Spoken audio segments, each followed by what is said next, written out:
I have a real question as to one side in particular, whether or not they want to make it. It just never ends. But the key is a lasting peace. If we have a lasting peace, first thing you have to ask, do they both want to make it? I have a real question as to whether or not both sides wants to make it. Well, I don't want to say that right now.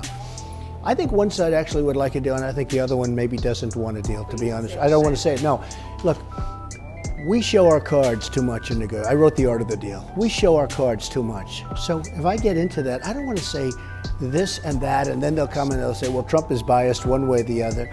I think there's a chance that you could probably make a deal if you had a real deal maker, if you had somebody that knew what he or she was doing. In my opinion, if Israel wants to make a deal, I think a deal could be made. I think a lot is going to do with Israel, and look, it's going to have to do with both sides, but a lot will have to do with Israel and whether or not Israel wants to make the deal. I thought he wanted to make a deal more than Netanyahu.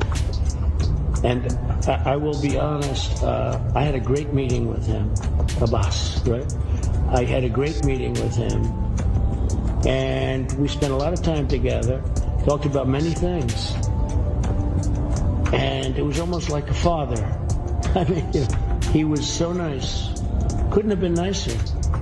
And after meeting with Bibi for 3 minutes, I looked at him and said, you don't want to make a deal, do you? And he said, well, and the fact is, I don't think Bibi ever wanted to make a deal. Why? I thought the Palestinians were impossible, and the Israelis would do anything to make peace and a deal. I found that not to be true.